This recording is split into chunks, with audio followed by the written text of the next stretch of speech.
video games don't need to have a win and lose condition, player skill, or even combat to count as games. So what this is this sort of global push to redefine what a video game is, and I'm not sure why players are taking this approach.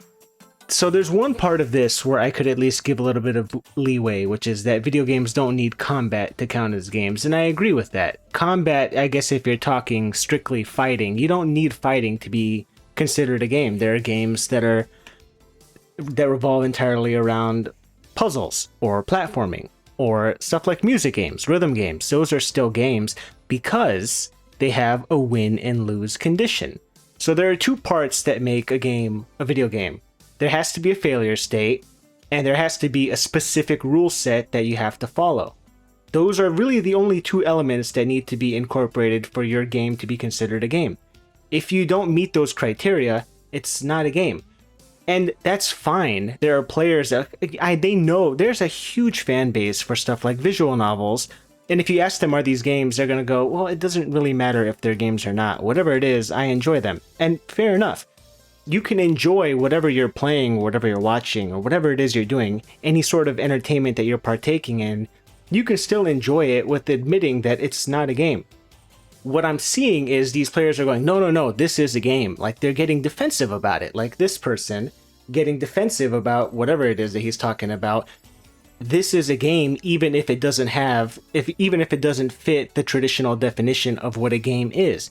And I don't know why you would even try to argue that point. Why can't you just enjoy whatever it is that you're talking about without it being a video game? Why are we making this push to redefine what a video game is? Is it because you want to be included in the conversation? Maybe you don't like traditional video games. Maybe you like visual novels. Maybe you like walking simulators. Maybe you like non-traditional video games. Non-traditional meaning something like you're watching a movie play out and you time button presses and that affects the outcome of the story. Something like, I don't know, Until Dawn, which I'm going to cover as we progress through this video. But I don't know why you would try to argue the point that games like, I shouldn't even say games, but just for the sake of argument, a piece of entertainment like Until Dawn, why would you try to argue that that's a game? Like, if there's no failure state, I guess failure state in terms of getting a satisfaction from the ending or from how the story plays out, maybe in that sense. What really gets to me is when we started seeing the increasing rise of walking sims. So at first, a lot of players were given pushback against these, stuff like Gone Home. Remember Gone Home? Players were like, this isn't a game. It's just, I remember there's like a speed run beating Gone Home in 30 seconds or whatever it was, a minute and a half. That's not really the issue. The issue is that what is involved in that process is not gameplay. It's walking from A to B. It's a walking simulator. And I guess in the same vein that a visual novel is a novel with pictures, a walking simulator is just a movie with extra steps, like you're holding up on the controller and that's it. The rest of it plays itself out. And I have not played any walking simulator, just because I think if you've seen my videos at this point, you kind of can get a glimpse as to what type of games I appreciate. I don't have any interest, not even the slightest hint of an interest in any game that is advertised or is viewed as a walking simulator. I've not played any of them because, and it has nothing to do with them not being games and I only want to play games. It's just because whatever they're advertising themselves as, game or otherwise, that interaction is not something that I find meaningful. I like my entertainment to have some sort of skill expression involved, and there's really not a whole lot of skill expression involved in watching a cutscene play out. That's just my taste. And what happens is, and I'm going to have to show some reviews here across all these different types of walking simulators and these non-game video games, is people get very defensive when confronted against the opposition, where if, let's say you're the type of person that really enjoys Gone Home, and you're like, this was a fantastic game. You get upset when people are like, I don't like this because it's not a game. They're like, just because you don't think it's a game doesn't mean it isn't a game. Like, why are you trying to argue the point that it's not a game? And they're not even trying to argue the point that this person doesn't like what's on offer. They don't find it to be meaningful, engaging content. they're arguing the semantics of their statement, which is this isn't a game. That's like their brief summary. Like, why don't you like that? That's what I would use. Like, why am I not interested in playing Gone Home? Because it's not a game. That's my one sentence explanation. But I know that's going to invite the kind of people that are going to go, what do you mean it's not a game? It's being sold on Steam. It's a game. It's being sold on PlayStation. It's a game. Like, that's not the definition of what I use for games. And regardless of definition, if you want me to expand upon my point, it's like I said earlier, it doesn't have that level of interaction that I value. So let's look at some reviews for Gone Home here and let's see what people appreciate about this game. Here's one. Love this game. Totally didn't cry by the end. Not at all. Anyone saying otherwise is definitely lying. Was way better and more emotional than I remembered from when I watched a Let's Play of it years ago. Highly recommend playing, even if you've been spoiled of some things before. So there's two parts of this that I found interesting. That's why I wanted to highlight this review. And the first is that this person watched a Let's Play of this. This is something that is becoming increasingly common with video games, is this over-reliance on wanting to watch other people play these games in lieu of playing it themselves. And I think that's something that works for Gone Home, because this doesn't have any level of interaction. It's not something that you can have some sort of skill expression, like look how I beat the game, or look how much I was challenged when I tried to get through it. There's no traditional challenge in that sense, because it's not a game. Go ahead and argue against me, but more to the point, I'm seeing this kind of defense a lot with these positive reviews where, oh, I watched someone play it and then years later I made the leap and I decided to play it. It's like, and a lot of these players, they're attracted to video games for their narrative qualities as opposed to the interactive qualities. And I think that's something that you can appreciate in a game. Maybe you enjoy the video game narratives more than movies or more than TV shows or books. I can't really imagine why. I don't think most video game stories really come to the level of quality that we see from other entertainment mediums, but that's beside the point. What really is fascinating is that players, they're willing to overlook the fact that these games have very little meaningful interactive elements. They're willing to forsake that if the story is engaging to them, because that's what a lot of players are looking to get out of a game, is the narrative aspect. And I receive pushback from this frequently. Anytime I bring up like I skip cutscenes or that who plays this game for the story, I see these players get very defensive. They're like, what do you mean? Of course I play this for the story. And when I say no one plays this for the story, I'm obviously exaggerating. There are players that play all sorts of games for all sorts of reasons. Don't take this to be like what I say is law. Like I'm casting judgment upon the entire player base and I'm speaking for everyone. I'm not. You know, a lot of what I say in YouTube videos is hammed up to an extent just for entertainment purposes, but a lot of it, all of it I should say, comes from the heart. I may slightly exaggerate or raise my voice or try to make fun of something, but it's never something that's meant to be interpreted as an objective statement speaking on behalf of others, because that's not what I'm going for here. But I'm seeing this a lot for a lot of games that people praise for the narrative, especially something like the Persona series. A lot of players will praise these games, yet they don't play them. They watch others play them. They watch a Let's Play or they watch a collection of cutscenes. And they're using that as a substitute for the gameplay experience. And these are the same players that are trying to defend these games like, oh, it is a game. Of course it's a game, but they're not actually playing it. And they're getting the same experience from watching a cutscene compilation on YouTube. And they're trying to argue that this is a game. And you can go ahead and make that argument. I'd love to see some sort of compelling counterpoint, but a lot of times, if I were to ask someone that says, how is Gone Home a video game? It doesn't have a failure state, and there's no rule set that you have to abide to that affects your success or failure. And they'll go, well, there's interactive elements. Well, there's interactive elements on a DVD movies menu screen. Is that a game? Like if I were looking at the movie menu for, I don't know, the Rush Hour DVD, and I were to move the arrow around and select the different options, is that a game? Technically, there's a level of interaction there. If I'm surfing the internet, if I'm looking at videos on YouTube and I'm clicking play and I'm pausing the video, is that a game? I mean, there is some level of interactivity there. If I'm watching a streamer and I'm typing in his chat and he reads what I say aloud, Is that a game? See, if you're trying to go with the interactive part as your defense for something being a video game, then you're kind of stretching the definition of what a video game is, and you're trying to redefine it. And my first experience with these interactive movies, I guess would be a better moniker for them, would be Fahrenheit, or I think it was rebranded as Indigo Prophecy.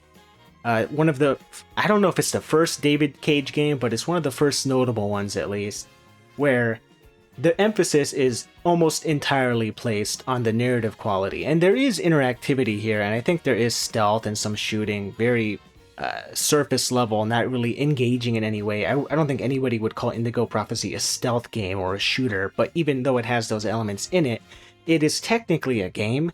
But, and this is something that David Cage would expand upon further with games like, oh, what was that PS3 one called? Heavy Rain. Heavy Rain, I remember when that came out, it was praised for all the reasons that I was like, that don't really matter to me in regards to a video game. So what were the two key points of praise for Heavy Rain at the time were, oh my god, this game looks amazing. Look at the graphics. It looks so realistic. And number two is the story is so engaging. You gotta play it for the story. You gotta see how it plays out. The mystery is riveting.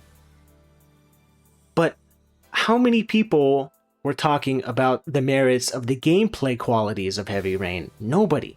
It was all QuickTime events, and that was actually a point of criticism for the game, was the gameplay layer was stripped down to accommodate its story and to accommodate the high fidelity visuals, because you can't maintain this level of storytelling, or at least in David Cage's game, he can't maintain that level of storytelling and also have a game that is rich in gameplay.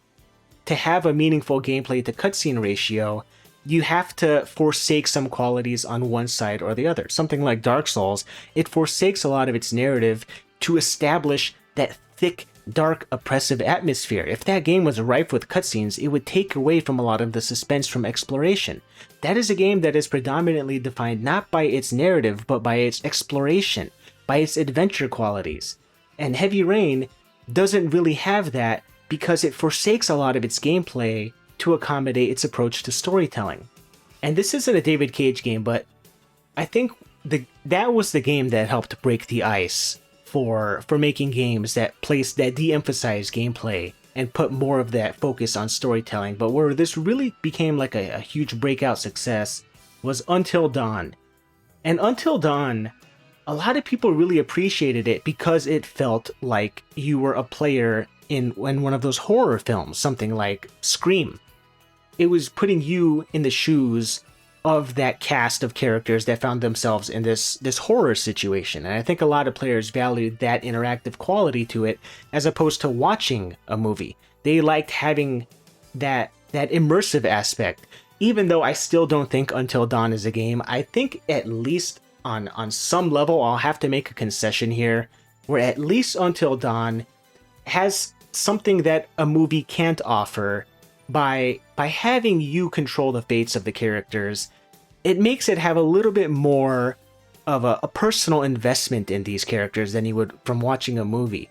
And that's something that the video game medium, if you're going to try to tell storytelling through a video game, I think that's the way to do it. You should try to make it so that the player has a more active role in how the story plays out. Their choices should have meaning. You should have impact in what you say and in the actions that you perform. Even if there's no traditional gameplay like win or lose, even if there's no hard rule set that you must abide by, if at least there's some sort of repercussion for your narrative choices, I could at least make the concession that this is an experience that you can't get from watching a movie or even from watching a Let's Play compilation on YouTube.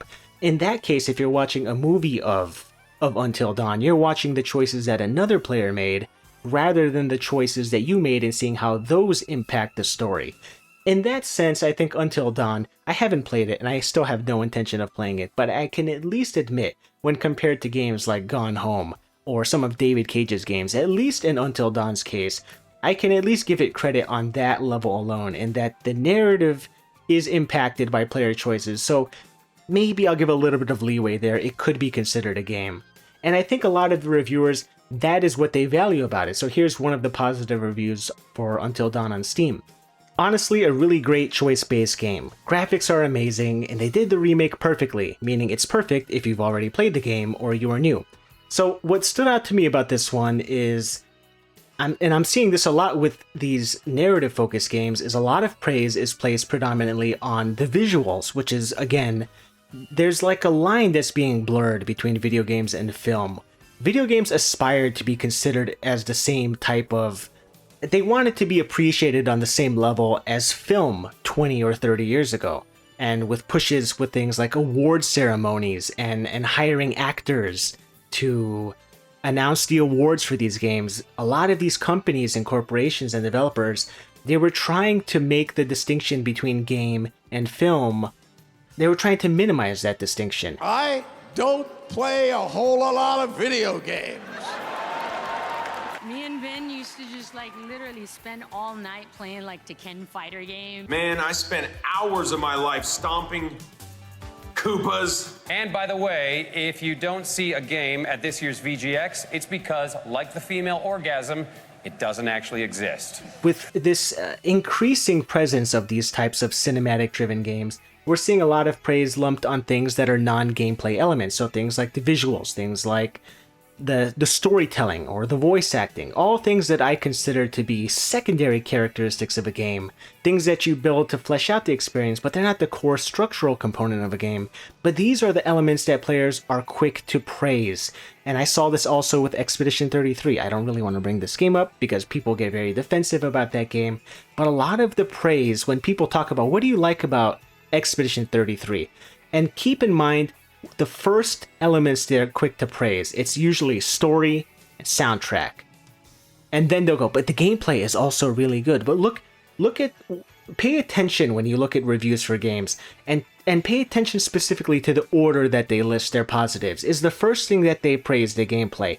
If it's not, then subconsciously that reviewer is listing the first thing that comes to mind. What is this reviewer, the first thing that he's listing that comes to mind as a positive benefit of Until Dawn? Here, it's choice-based game. So choice-based meaning ties to the narrative and how the narrative is influenced by your decisions. So that's not really gameplay. Second is graphics, so it's the visual quality. And third is any type of benefits that he is trying to attribute it to it being a remake. But is he praising anything involving a win or lose scenario? Is he praising combat? Is he praising anything that involves skill expression? Is there a high skill ceiling? Is he praising anything involving any sort of gameplay elements that have a failure state? No. It's all things like narrative, visuals, and the fact that this is a remake of Until Dawn, which I'm not even going to get into that.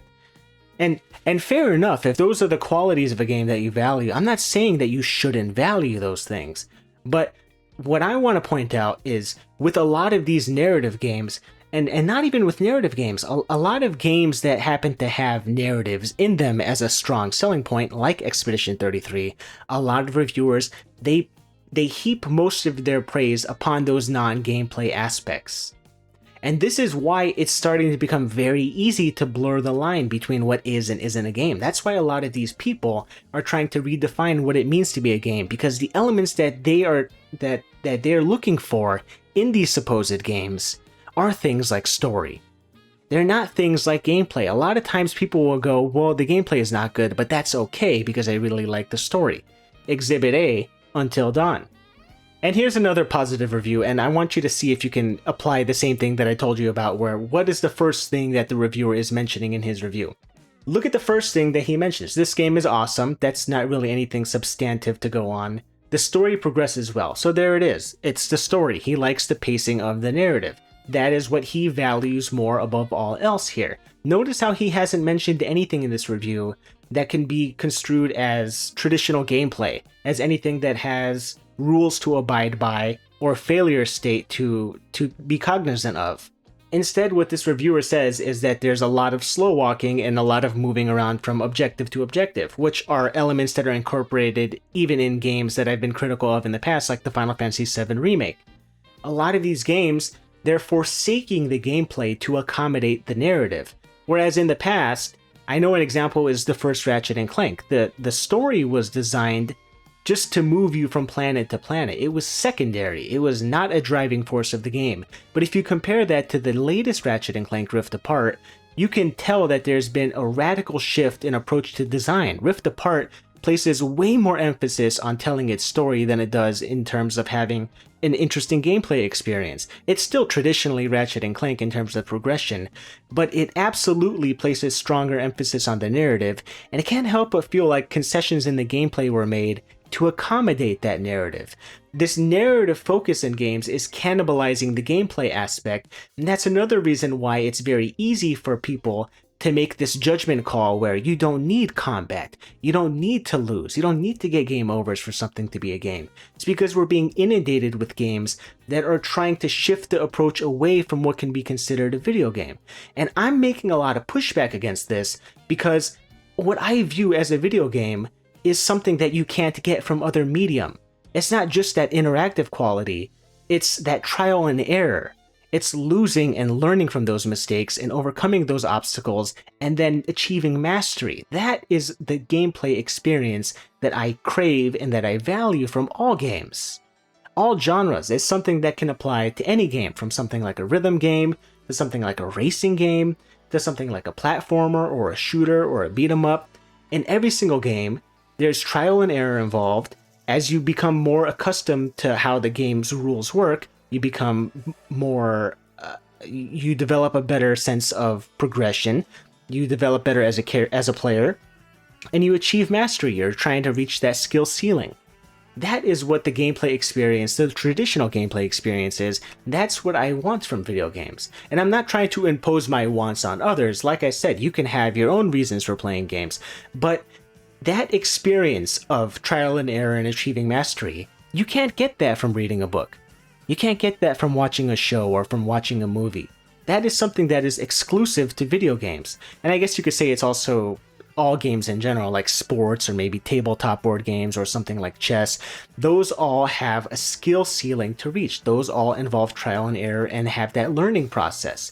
There's no learning process involved in watching a movie. Doesn't mean a movie isn't worthwhile. Doesn't mean I don't like movies. But what I value in a movie is not the same thing that I value in a game. Because if all I valued in a game was the narrative, why wouldn't I just watch the cutscenes on YouTube or watch a movie? And as I made my way down this rabbit hole, of course, I found the walking simulator genre on Steam, and the poster child is Death Stranding 2, how appropriate. But I scrolled down a bit to look at the new releases, and this game that I've been seeing crop up on this little bit of research that I've been doing on this subject, Mixtape, was right there front and centered. Mixtape is a very interesting situation because I knew nothing about it before about an hour recording this video. And yet I'm seeing 10 out of 10 scores from popular publications like IGN and DualShockers. And I'm seeing a very positive rating on Steam. And I'm like, how have I not really known a whole lot about this game? Well, I guess it's a walking simulator, so that would explain it because I don't have any interest in that genre. But I'm looking at the reviews, and I was surprised to see the amount of pushback that I saw from players that are kind of in the same boat as me, which I didn't really expect to see. These players that are trying to push back against this redefining of what a game is. So here's one of the negative reviews that I saw. For a game, in quotes, hailed as 10 out of 10 by a certain video game reviewer, I anticipated it would be one of the standout narrative-driven games of the year. Instead, I was met with a generic, disappointing, and humorless experience that attempted to capture the essence of those rebellious 90s moments, but ultimately failed due to the cringeworthy interactions sprinkled throughout. So, and then look how he ends it. Just save your money and watch a YouTube walkthrough instead. That's what people are going to be doing for a lot of these walking simulators, is they're going to be watching playthroughs on the internet, and they're going to be interpreting that as them playing the game, because there's really not much in terms of gameplay to get out of it. It's going to be equivalent to as if you were to purchase the game and play through it yourself. So at that point, why not just watch a YouTube video of it? And it looks to me like this game is about 3 to 4 hours long anyway. You might as well just turn it into a movie night or split it over the course of a night or two. But what really caught my eye was how he put game in quotes, and this is something that I saw present in a number of reviews. Here's another one. This thing, another use of quotes, I love the use of quotes, cannot even call it a game, is truly an incredible achievement. I've never seen developers so bravely challenge the very concept of fun before. It's a spiritual experience and a true reminder that life is precious and there are better things you could be doing. So, again, that pushback here against this being a game. And from what I understand, I have not watched any gameplay footage of Mixtape, by the way, because I have no interest in it. But from what I could gather from screenshots and from what players are saying about it, there are maybe some mini games. Dubious if there's any sort of failure state involved in them. Maybe it impacts their narrative. I'm not sure, but I'm actually quite pleased to see, because usually with walking simulators, people understand going into them that this is a walking simulator. It's not a traditional game, and so people, there's no surprise. They're not getting mad that there's no traditional gameplay in it. But with this one, I'm seeing a number of reviews where people are like, "This isn't a game. What is this?" So I tracked it down, and I think a lot of it can be attributed to this IGN review, which will no doubt go down in infamy, an infamous 10 out of 10. What surprised me is the people that frequent IGN enough to have accounts on that website and to leave comments. They're the type of players that I expect would be interested in something like Mixtape, something that's predominantly narrative driven with little to no gameplay. But I'm even seeing the pushback on the IGN front. So here's a comment on the website. "Nowhere in this review did you actually tell us anything about the moment-to-moment gameplay. After reading this review, I still have zero idea what kind of game this is. Just that you liked its story and the characters. That's great, but this is a game, not a movie. This seems to be a recurring problem these days, as if gameplay in video games is not important." So I really could have just showed this comment and it speaks for itself. Like, this is my stance on video games. If you're not going to talk about the gameplay qualities of a game, and if this is going to be a game review, I think there should be some level of gameplay expectations to be involved here. If there's no failure state, and I really place no stake in scores whatsoever, especially from publications like IGN or any big name ones. I don't care about the numbers. I don't care about anyone's numbers. I don't even care about my own numbers. I don't give numbers to anything. But what I find interesting is a lot of players are levying criticism against this reviewer for giving it a 10. Not really paying attention to the words of this piece. If this reviewer were to just strip away the number score and said, "Hey, I really like this for what it is. It may not be a game, but I enjoy the narrative quality," I think the pushback would be less prevalent.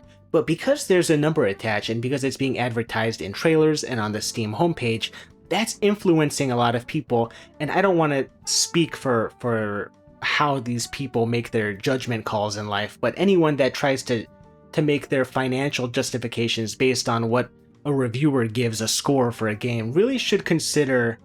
I'm just going to veer away from that before people get upset. But in essence, I don't think that you should let people's numbers sway you. Judge the content of the review. If you're the type of person that really enjoys walking simulators, if you enjoy games like Mixtape, if they can be considered games, then go ahead and read the review and make the determination of this is worthwhile based on the content of what the reviewer is saying, not based on the number. But I'm seeing a lot of these people make their purchases based on the number. They're like, they gave this a 10? Wow, 10s are very rare. It must be a masterpiece. I'm going to trust their judgment on it because quite a few people have given it a 10. Maybe it is a really good story. And then when they buy this, they're surprised to see that there's little to no gameplay. And this guy even says in this review, this reviewer mentions very little to nothing about the actual gameplay aspect of the game. Here's another comment on IGN. So the review doesn't talk much about gameplay, mentions Edith Finch, so it's an artsy walking simulator with music. And then this guy responds, other outlets have mentioned the limited and repetitive gameplay, so I imagine they didn't note that here because they wouldn't allow them to give it a 10, lol. And again, the focus, it seems like any time IGN makes a review, it's always the number. That's the only thing that people care about. You might as well just not even have IGN write reviews or make any sort of video reviews. Just, here's the game and here's a number. Say, I liked it, I didn't like it. That's really all people are interested in anyway. Because this is just going to be a metric that's going to be compiled in Metacritic. And people are going to go there and go, 89? It's great, I'm buying it. Here's another one, and this guy says something that I've said in the past. There's no interest in fail states or high score chasing here, instead prioritizing existing in and enjoying the moment. So it's not much of a video game. If there's no failure state, like this guy says, it's not really much of a video game. Because, take for example, if I were to give you a book, and I were to say, here, read this. You read through it and you're like, okay, I read this book. And I were to ask you, did you just play a video game? You would go, no, it's not a video game. It's a book. There's no question there. Now, if I were to give you a book but it were to be a picture book, every other page had a picture, told you to read this, would you go, is this, and I asked you, is this a video game? You would go, no, this is a book. Yeah, it has a lot of pictures, but it's still a book. Now, if I presented to you that book in a digital format, like on a Kindle, and told you to read it, you would still say it's a book. But if I put that same format on Steam, unchanged, and I were to ask you, is this a game? There would be some hesitancy. Well, it's a visual novel. It's a type of game. See how I'm taking the exact same content, but how I'm presenting it is enough to have people sway their opinion or to question themselves on if it can be considered a game or not. They're not asking themselves what makes something a game. Instead, there's this implicit acceptance that if something is distributed on a storefront known predominantly for video games like Steam or PlayStation Network, that means it's a video game. And then I saw that there was some controversy surrounding this one. I wanted to bring it up because I found it fascinating. I really like conspiracy theories and controversial subject matter. So this just in, a new game published by Annapurna Interactive, known for their high-quality, story-driven, focused, and relatively short games, has released another high-quality, story-driven, focused short game, and quote, gamers, copyright, are mad about it. I swear some of y'all need to broaden your gaming horizons. There can't be anyone here who's played other Annapurna Interactive games who is upset or shocked about this game being as well received as it is. And then the response, these little assholes are always mad. Somebody fucked up their dumb-looking broccoli head haircut, and they take it out in the comments against games they haven't played yet because they sure as hell won't say something to the barber about it. So, I'm really happy to see, because I get a lot of negative comments and a lot of insults in my videos, and I don't let it faze me. I oftentimes just smile and wave, boys. What movie is that? I think that's Madagascar. That's all I do. Anytime someone leaves a negative comment, like, there was a comment on my Star Fox video, made me crack up. Someone's like, fuck you and everyone in this comment section. The game looks amazing. That was my favorite comment on that video. I love that comment. I don't get upset at this. But what I really like is I see these same sorts of commenters leaving these comments on other videos and on other websites and on other forums. It's not something that's exclusive to me, which is why I don't let it get to me. It's why I don't get mad. And a lot of these people, I don't really think that they're like this in real life. I don't think they want to be this sort of confrontational person that gets upset when people have differing opinions. But with this one in particular, this guy's trying to discredit people. The quote gamers copyright. He's loading this up with a lot of passive aggressiveness against people that are disliking this game or whatever you want to call it, because he himself really, I'm assuming that he really enjoys it, or he enjoys games like it, because he's talking it up. High quality, story driven, focused, and relatively short games released another high quality, story driven, focused short game. He's attributing these as to be high quality, story driven experiences, but notice the words that I'm using here. Experience. Would you call something like Tetris an experience? No, it's a gameplay. It's a game. It's not really an experience, but the more narrative comes into play, the more it transitions from game to film, and along the way you hit the pit stop of experience. You can't have it both ways. If players are going to be defending this game, I think it's only appropriate for players to be critical about it. You have to have the good with the bad. You can't just have people blindly praising this game without inviting the sort of critical eye from the opposition. It's going to be like, this is a 10 out of 10, I need to see why. And a lot of these players, they're taking the easy way out. Like, oh, I don't need to play it. This isn't a game. This is a movie, therefore it's not worth the 10 out of 10 review score. And I wouldn't say it's not worth the score because I don't care about the score, but I can certainly say that this isn't something that I have any interest in because I'm not interested in an experience that is predominantly narrative driven. If you're gonna have a narrative rich game, I'm not opposed to it. And I've certainly enjoyed narrative rich games in the past. I play RPGs. It's like my favorite genre. Half of my channel is just talking about RPGs, probably more than half at this point. So I do value storytelling, but I value it in the context of a video game. It has to be a complete video game. There has to be gameplay. There has to be some sort of rule set that I abide by, because if there's no rules, and there's no winning or losing, then it's just a movie at that point. And something that I found really peculiar about this game is even the players that appear to like narrative-driven games, they even have a fair share of criticism to share about it. Here's one from Steam. Mixtape feels like a fake indie game pretending to be relatable while clearly being backed by industry privilege. Licensed music, influencer gift boxes, and suspiciously glowing previews don't exactly scream underground passion project. I'm seeing this a lot where a lot of people are trying to, and we're not only redefining what a video game is, we're redefining what indie game is. I really don't care about the label. I'm not going to be like, oh, this is an indie game, I'm going to give it a try. This isn't an indie game, stay away. I don't really care about what labels a game is or isn't. I don't really care what you call it. What I care about is what it is. I care about the merits of that game. If something is an indie game or if it's not an indie game, I really don't care. I'm not giving out awards for best indie games, so why should I care? What I care about is the quality of the gameplay. And are there indie games that have quality gameplay? Sure, there are.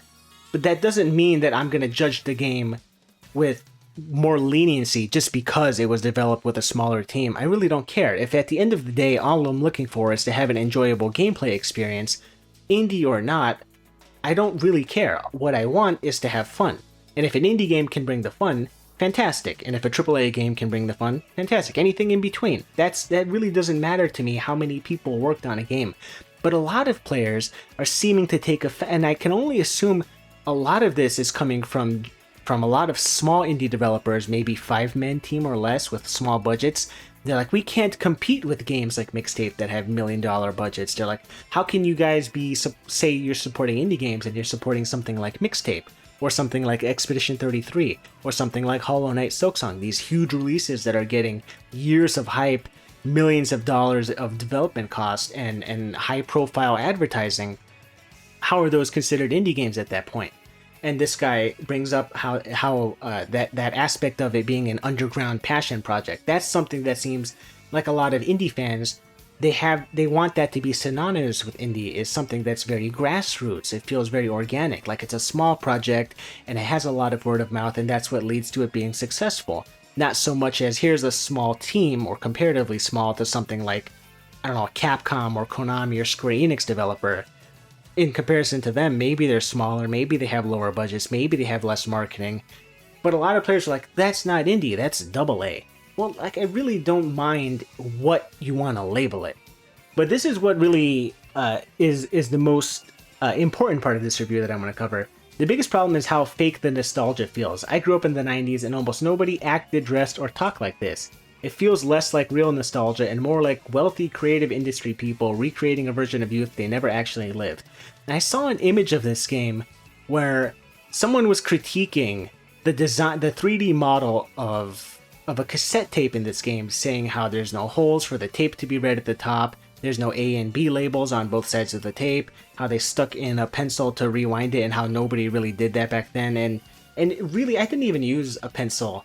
I used my pinky. I jammed it in the, and this is going to sound dirty, but you used the pinky, and all you did was you used it to tighten the tape a little bit. That was all you did. I didn't ever stick a pencil or pen in there and twist it for like 10 seconds to rewind the tape. If you wanted to rewind the tape, you just put it in the tape recorder on the other side, hit fast forward, and there you go, it's rewound. So I think that is a subject that's like, attention to detail is very important. And if you miss out on that attention to detail, a lot of players are going to call you out on it and go, this doesn't really scream passion project if you don't have attention to detail like that. How can you call your game Mixtape? You show a picture of a cassette tape, and I can point out 5 flaws with it. Like, have you ever actually seen a cassette tape in your life? How hard would it have been to just Google a picture of a cassette tape and just model that in whatever modeling software you're using? Would it really be that difficult to have that little bit more attention to detail involved? And I think that's why players are saying that this is fake nostalgia. But regardless of it's fake nostalgia or not, I really don't believe in the concept of nostalgia for media. I like nostalgia for a certain portion that I've lived my life in the past, like living as a kid and spending time with my brothers and the experiences that we shared. And a lot of that was spent playing games, but that's not really the game that I'm nostalgic for. I'm nostalgic for being that young age and having those experiences that have stuck with me 30 years later as an adult. That's what I'm nostalgic for, not for the media. And it seems like a lot of these games are trying to take advantage of that nostalgia in very this guy says fake nostalgia, but it may be fake from the perspective of someone that's playing this game, but it may not be fake for the person that's producing it. And I think that's where the disconnect comes from for for these players, they may go, well, that wasn't my experience as a kid, so this doesn't really resonate all that well with me. But I don't think that means that it's fake. I certainly do think that this game was made to capitalize on this nostalgia culture. A lot of these players are trying to relive the glory days of the media of their youth, which is why we're seeing a ton of remakes, but that's a discussion that I don't really want to get into here. The game looks very nice. Again, the first point of praise is in the presentation, not in the gameplay. But the gameplay is minimal. Very well made WRT voice acting. I can't keep up with shorthand expressions anymore. But it beats the 1990s to death. Some parts are very cringe. The minigames, while not the point, can also be clunky and annoying sometimes. Go see a playthrough online. Don't bother dropping 20 on it. Again, there's this like, and I've said this in the past for something like Drakengard. I don't think the merits of Drakengard's gameplay are worth suffering through to see how the story pans out. Just watch it on YouTube.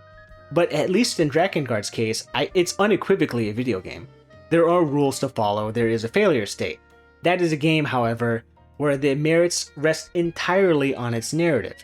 And I think the same thing can be said about this, where the gameplay is so minimal and so devoid of depth that you might as well just watch the cutscenes on YouTube. And I've seen more than a few reviews mention this point, where you should just watch the cutscenes on YouTube.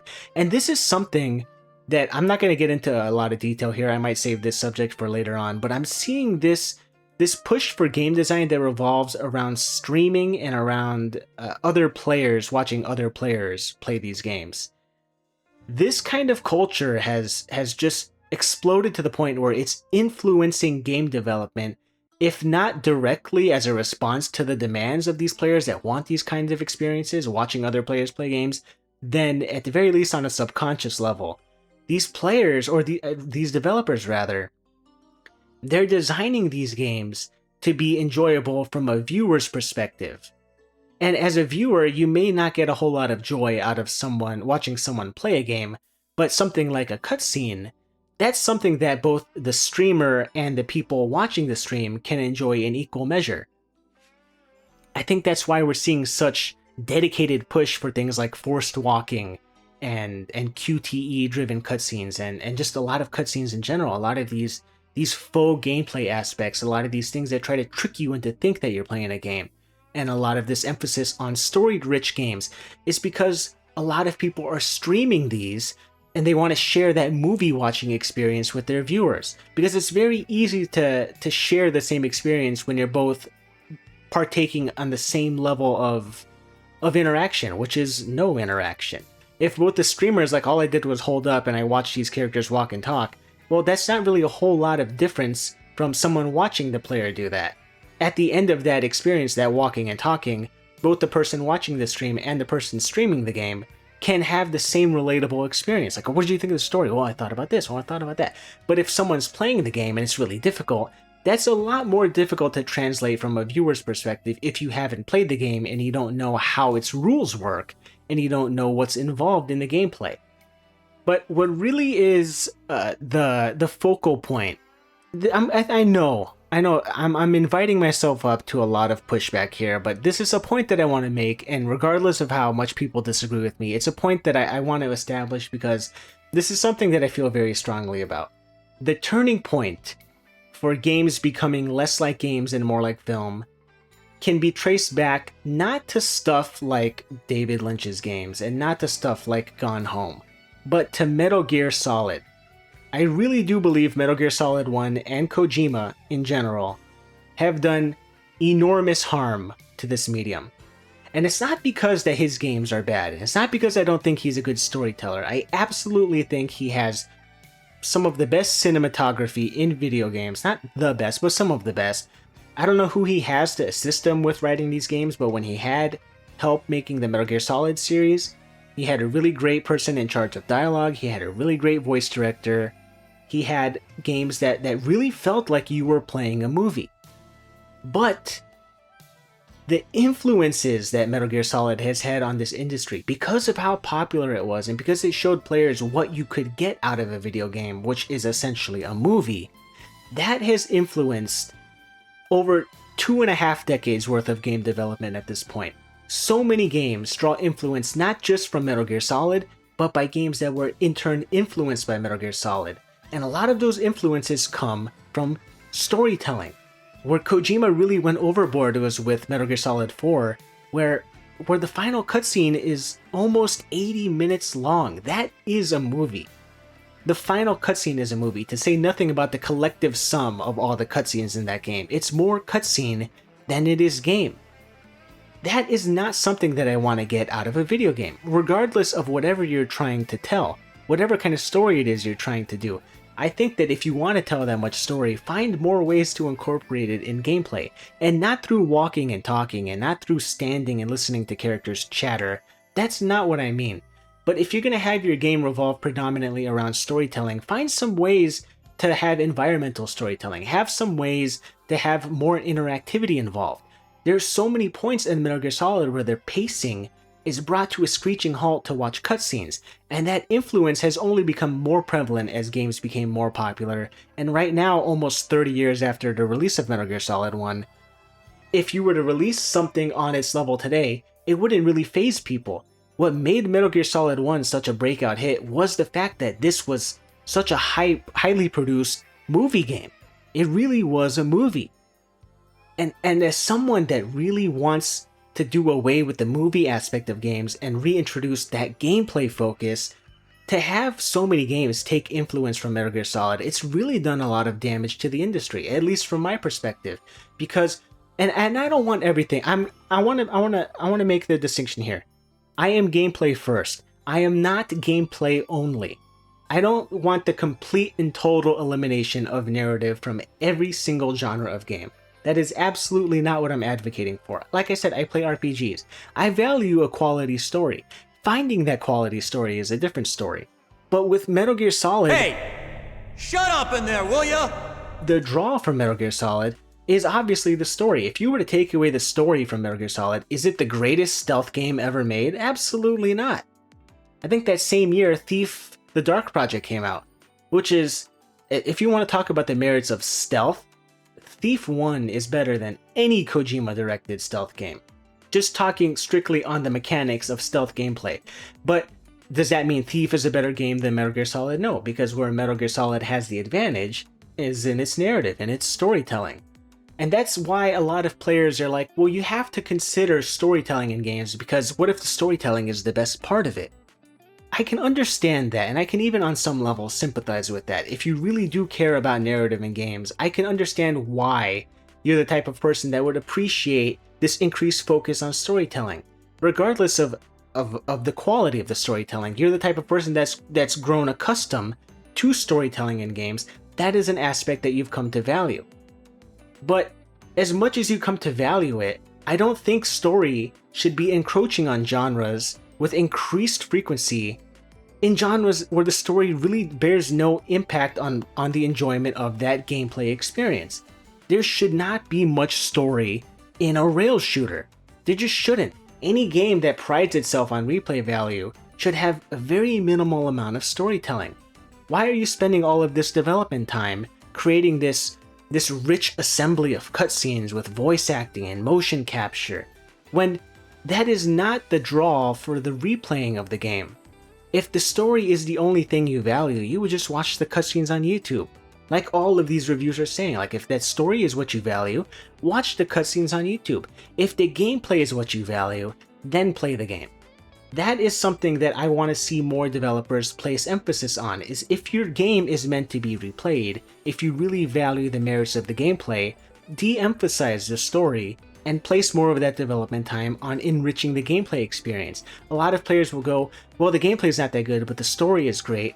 But can you imagine if less time was spent developing the story? That is time that could be spent enriching the gameplay and making it more robust and polishing it. If Metal Gear Solid 4 spent less time developing the cutscenes and more time on developing the gameplay, you would have better gameplay progression. You would have chapters that are much more interesting to play rather than the horrendous stealth chapter that is Chapter 3, or the first chapter where it doesn't even feel like Metal Gear. How can you make a Metal Gear game and give me access to an armory of dozens upon dozens of guns and still have the gall to say that this is a stealth game? How can it be a stealth game if you're giving me access to a military grade armory truck where I have thousands upon thousands of rounds of ammunition that I'm expending in this game. How is that a stealth game? Look at the concessions that you're making on the gameplay front to accommodate the story. And with something like, I already forgot the name of this game, Mixtape. With something like Mixtape, look at how the gameplay has to suffer to accommodate the story. Yeah, this is a $20 low-budget indie game that only lasts about 3 hours, but can you imagine if there was less time spent developing the story and more time spent developing the gameplay? Well, then it wouldn't be Mixtape, would it? It would be something entirely different. And maybe then that would be something that I'm interested in. But I think at that point, it's like, well, you want this to be something it's not. And fair enough, that does seem to be the case with a lot of these reviewers. They're like, there's no gameplay, it sucks. That's why I don't play these games. I didn't play a Mixtape because I know that this isn't something I'm interested in, and I don't want to pretend like it's something that it's not. I'm not going to say that Mixtape is a bad game, because I know what it's going for, and the players that are interested in what it's trying to do, they're the ones that are better suited to cast judgment on this game to say whether it's worthwhile or not. I don't play Indigo Prophecy. I don't play Mixtape, I don't play Gone Home, Until Dawn, Heavy Rain, any of these walking sims, because what they're trying to accomplish really isn't what I'm looking to get out of a video game. They're not video games, they're really not. So when I see someone say video games don't need to have a win or lose condition, or even have any sort of gameplay or combat or player skill to be counted as video games, it really does feel like it's wanting to be part of a community without understanding what that community values. You're forcing yourself in to be part of a crowd that really doesn't get along with what you value, and I don't really understand why that's the case. Go ahead and enjoy these games. No one's saying you shouldn't play them. No one's saying you shouldn't enjoy them. But why do you also have to take this stance that, well, everyone else is wrong, these are video games? Just accept them for what they are, regardless of whether they're a video game or not. And stop trying to redefine something that's had this established definition for decades without issue. If you were to go to an arcade in the 80s and be like, you guys are all wrong, why are you playing Pac-Man? Why are you playing fighting games? Why aren't you reading this picture book? No one in the arcade would give you the time of day. What? And they go right back to playing Galaga, or Asteroids, or Galaxian, or Dig Dug, and having a great time. Because that's what video games were in the 80s. And that's something that we're distancing ourselves from the more we have players like this individual trying to redefine what a video game is.